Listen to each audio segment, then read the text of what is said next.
The cold sounds different today, sharper, drier, like sand thrown against skin. Even the river ice creaks with a deeper voice, as if the frozen water itself knows something has changed. In the pre-dawn darkness of a northern woodland settlement, where earth and wood lodges crouch between towering conifers loaded with snow, the air carries a warning that experienced people recognize. Winter is tightening its grip harder than expected. Inside the largest lodge, smoke drifts upward through gaps in the bark and reed roof, carrying the scent of carefully banked embers. The fire burns intentionally small, not from carelessness, but from necessity.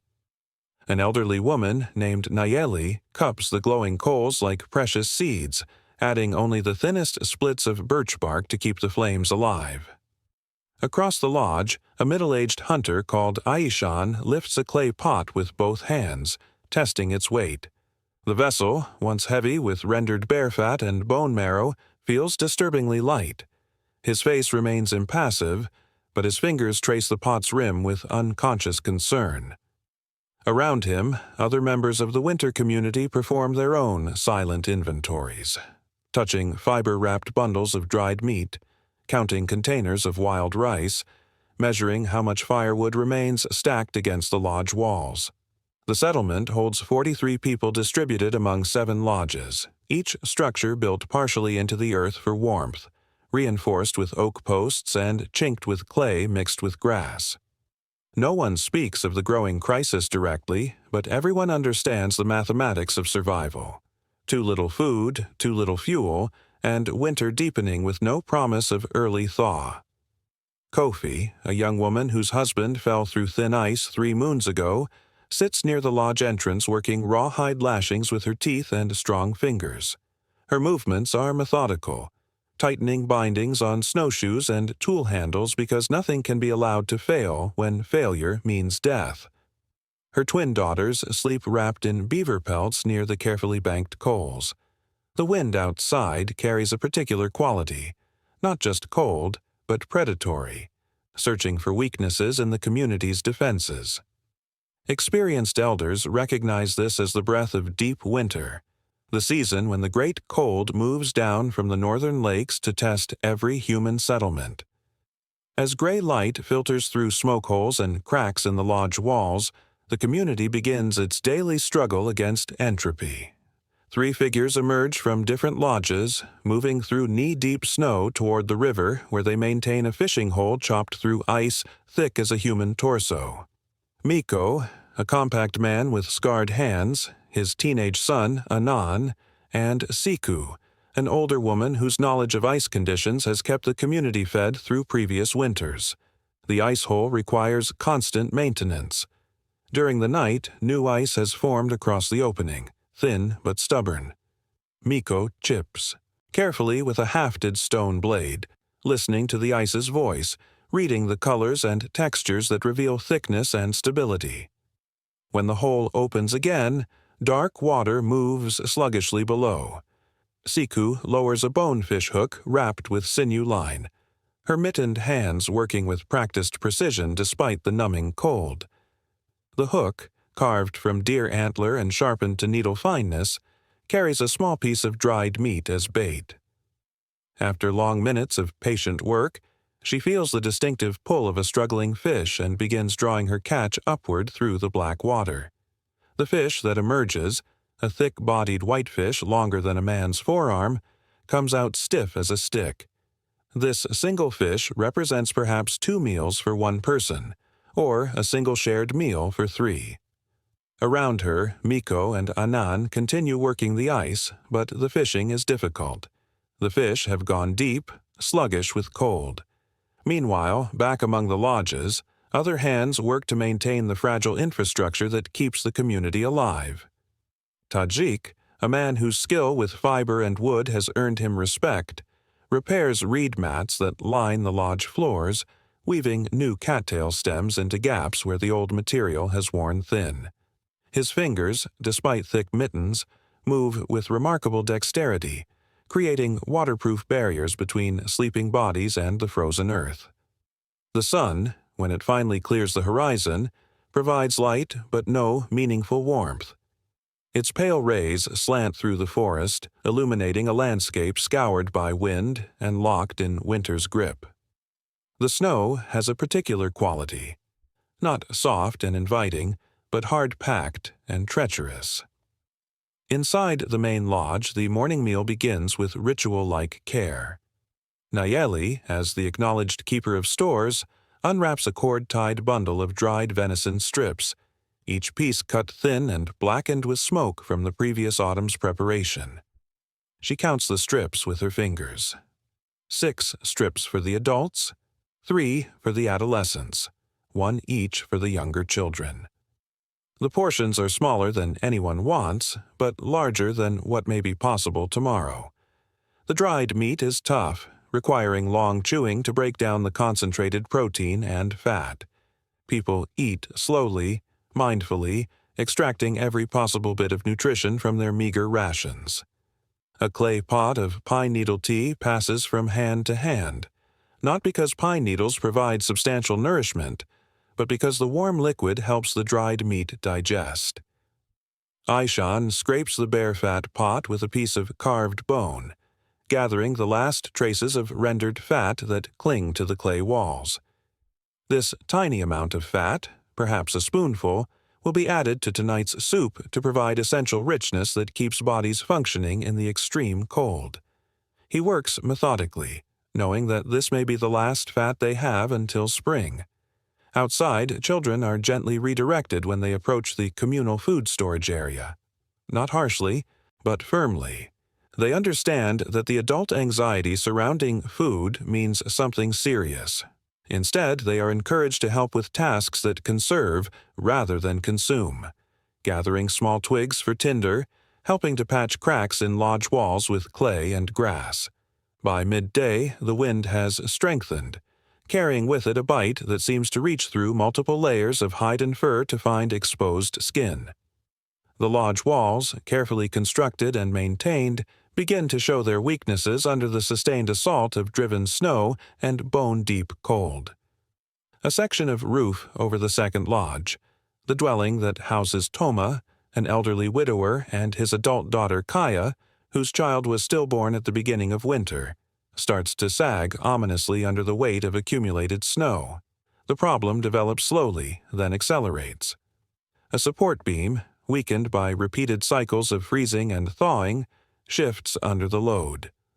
Snow begins to leak through gaps in the bark covering, and the inside temperature, carefully maintained through weeks of fuel conservation, begins to drop noticeably. Toma and Kaya work to shore up the failing structure, stuffing grass and clay into the growing gaps, but their efforts only slow the inevitable. Without major repairs requiring tools and materials they can barely spare, the lodge will become uninhabitable within days. But the crisis deepening around Toma's family extends beyond structural failure. Their food stores, never adequate after Kaya lost her husband early in the winter, have reached a critical point. The cord-wrapped bundle that should contain dried fish and meat is almost empty. 3 strips of jerky, a handful of hazelnuts, a clay vessel containing perhaps 2 cups of wild rice.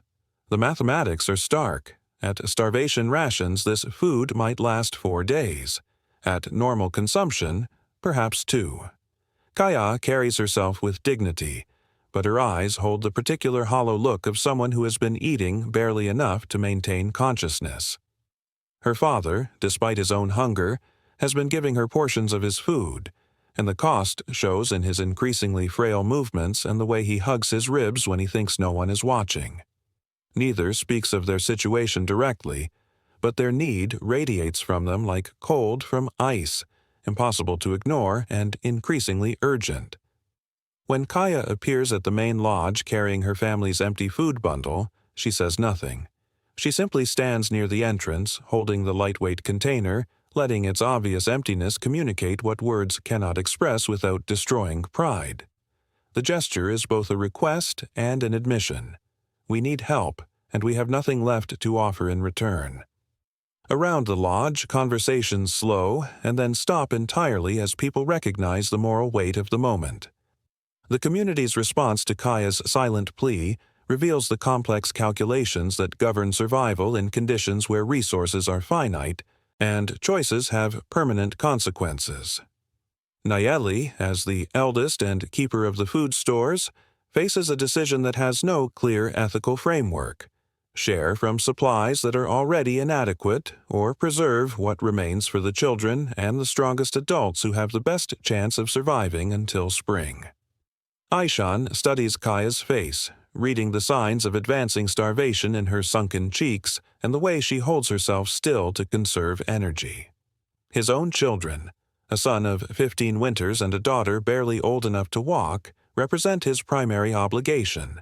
But the thought of denying food to a woman whose only crime was losing her husband to an accident that could have happened to anyone creates a spiritual weight that presses against his chest like a stone. The silence in the lodge becomes oppressive, filled with the sound of wind outside and the soft crackle of the carefully maintained fire.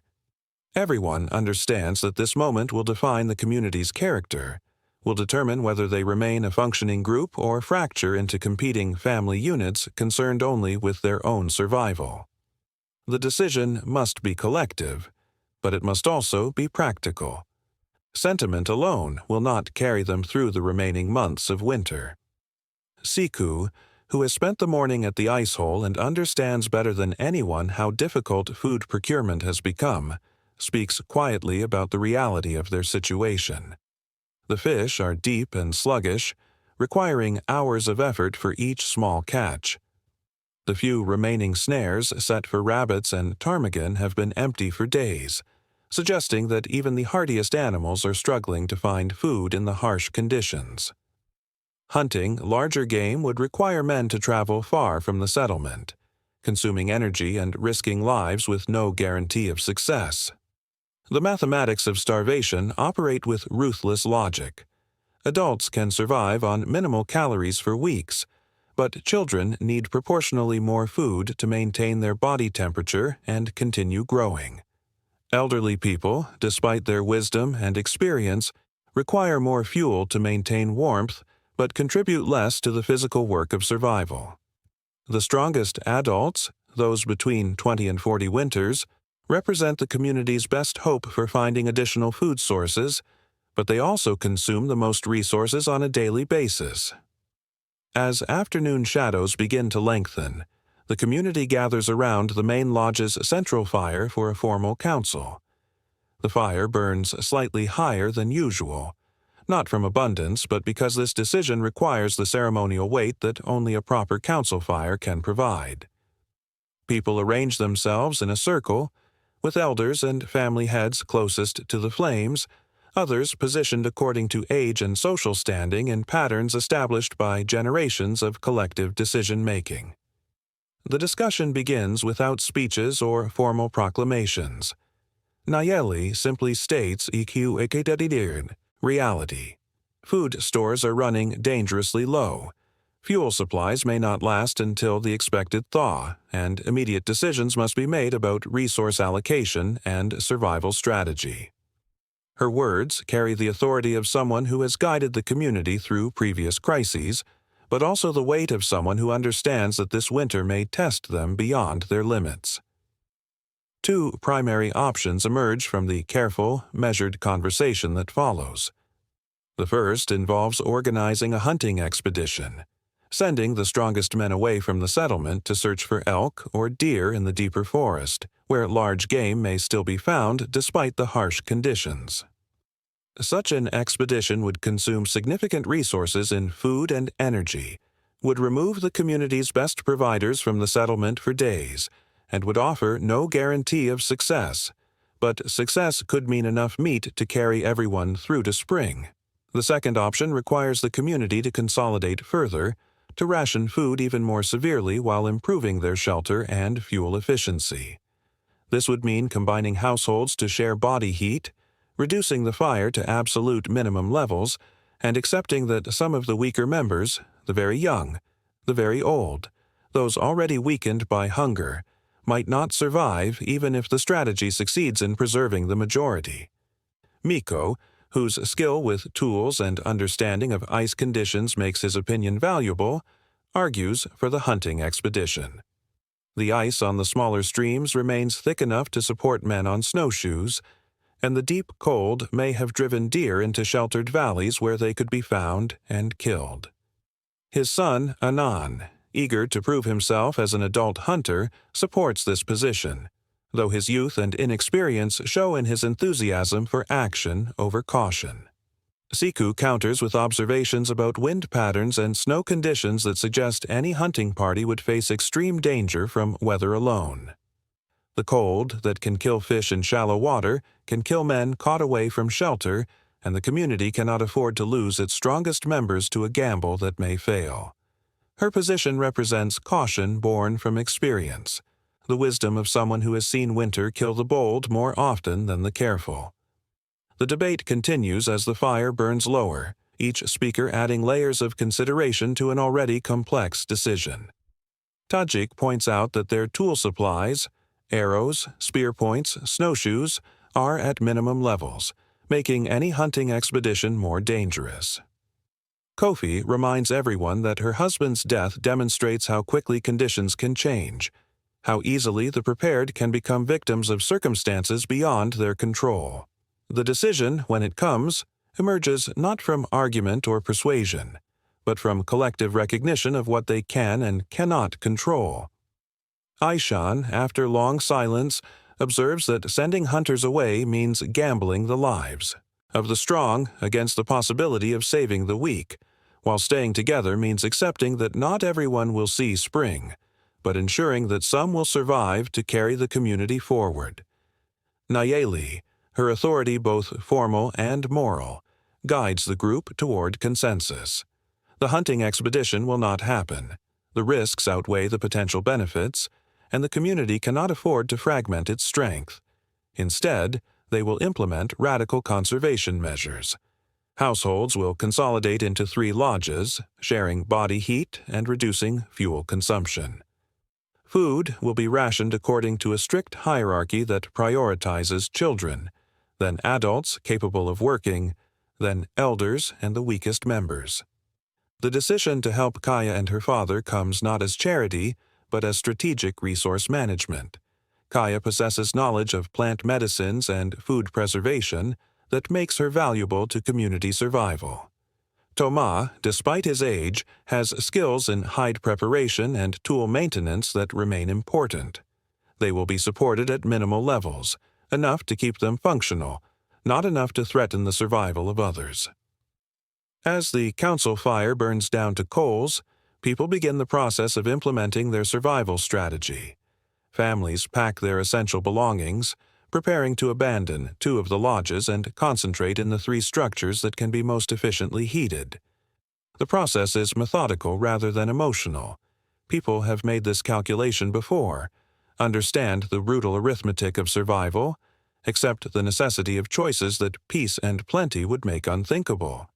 The consolidation begins immediately, while daylight remains for the heavy work of moving supplies and people. The lodge that Kaya and her father occupied is abandoned. Its useful materials, hides, wooden tools, clay pots, fiber cordage, redistributed among the remaining shelters.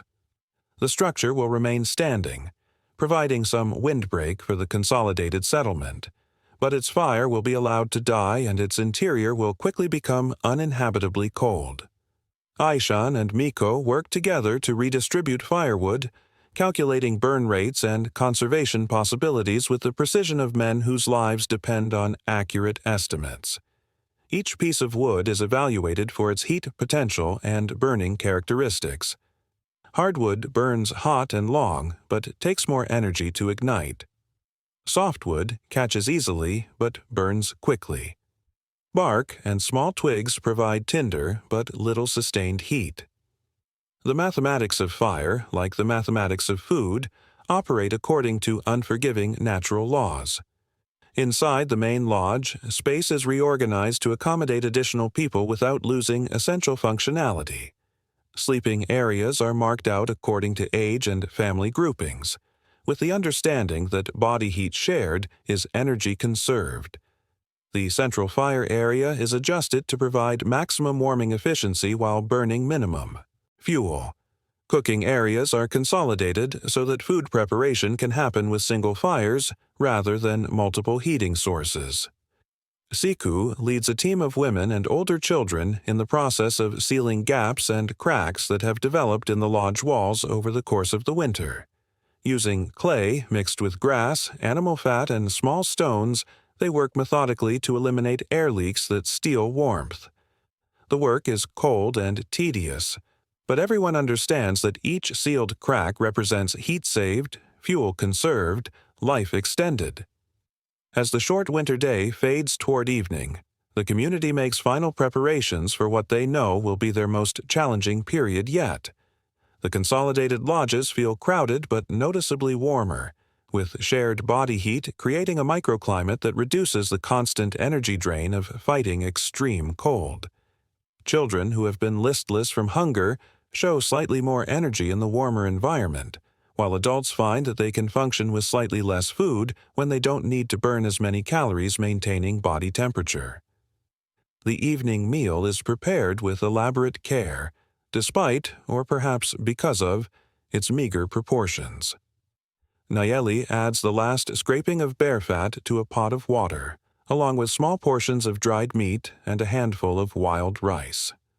The resulting soup is thin but nourishing, providing warmth and liquid along with essential nutrients. Each person receives a carefully measured portion, served in hand-carved bowls that have been passed down through generations of winter survivors. Kofi uses her knowledge of fiber work to begin repairs on essential items that will be crucial for the remaining weeks of winter. Snowshoe bindings are retightened and reinforced with fresh sinew. Mittens are patched with small pieces of fur saved from previous clothing repairs. Tool handles are rewrapped with leather to prevent splitting in the extreme cold. Every item receives attention because failure of any essential tool could create cascading problems that threaten survival. The communal work continues after the meal, with different individuals taking responsibility for specific aspects of their collective survival strategy. Tajik maintains the fishing equipment, sharpening bone hooks and checking the condition of sinew lines. Anan works on arrow maintenance, straightening shafts and replacing points that have been damaged in previous hunts. Even the children contribute, sorting through accumulated materials to separate useful items from debris, organizing supplies so that essential tools can be found quickly in emergencies. As full darkness settles over the settlement, the community implements watch schedules that balance security needs with energy conservation. 2 people remain awake at all times, one to maintain the fires at their minimum safe levels, another to listen for sounds that might indicate problems with the shelter, changes in weather conditions, or the approach of the large predators that sometimes venture close to human settlements during the deepest part of winter. The night watch rotation includes both men and women, with assignments based on individual capabilities rather than rigid gender roles. Siku, whose experience with weather patterns makes her particularly good at reading environmental signs, takes the first watch along with Miko, whose practical skills allow him to make immediate repairs if problems develop with the shelter. Their quiet conversation, conducted in whispers to avoid disturbing sleepers, covers plans for tomorrow's activities and observations about current conditions. The fire, reduced to its minimum sustainable level, burns with a steady glow that provides just enough light for essential activities and just enough heat to prevent the interior of the lodge from dropping to deadly temperatures. The flames consume wood with careful efficiency, each piece of fuel fed to the coals at precisely the right moment to maintain heat without waste. The smell of wood smoke, which has become the defining scent of their winter existence, mingles with the odors of human habitation, unwashed bodies, cured hides, food preparation, and the clay and grass mixture used to seal gaps in their shelter. Around the lodge, the sounds of 43 people settling into sleep create a subtle symphony of survival. The rustle of hide blankets, the soft breathing of children, the occasional cough or movement from adults whose bodies are stressed by cold and inadequate nutrition. These sounds represent life persisting, despite conditions that test the limits of human endurance, community surviving through collective wisdom and individual sacrifice. In the deepest part of the night, when the cold reaches its most intense level and the fire burns lowest, Nayeli takes her turn at watch duties. Her aged hands, experienced in the careful management of coals and the precise feeding of flames, maintain the fire with movements so practiced they seem unconscious. Around her, the lodge holds the warmth of human bodies and shared breath, a pocket of life sustained against the killing cold that surrounds their small settlement. She moves quietly through the crowded space, checking on individuals whose conditions cause concern. Kaya sleeps fitfully, her body still adjusting to having eaten her first adequate meal in days, but her breathing seems stronger than it did that morning. Toma rests more peacefully than he has in weeks, the combination of shared warmth and reduced worry about his daughter's survival allowing him deeper sleep despite his own physical weaknesses. The children, resilient in the way that young bodies adapt to harsh conditions, generate noticeable heat that helps warm the adults sleeping near them. Their presence serves as both motivation and responsibility. The community endures these hardships not just for immediate survival, but to carry forward the knowledge and culture that these children will inherit and eventually pass to their own descendants. Outside, the wind continues its assault on their defenses, but the sound no longer carries quite the same menace. The consolidated shelter holds against the weather, the shared warmth reduces the energy cost of survival, and the community's decision to prioritize collective endurance over individual comfort begins to show its wisdom. They have not defeated winter. Winter cannot be defeated. But they have adapted their strategy to match winter's relentless persistence with human resilience. As the night progresses toward another dawn, the mathematical reality of their situation remains unchanged. They have limited food, limited fuel, and unlimited winter still ahead of them. But they also have something that cannot be quantified: the knowledge that they have faced their crisis collectively, made their hard choices with wisdom rather than panic, and organized themselves for endurance rather than gambling on salvation through desperate action.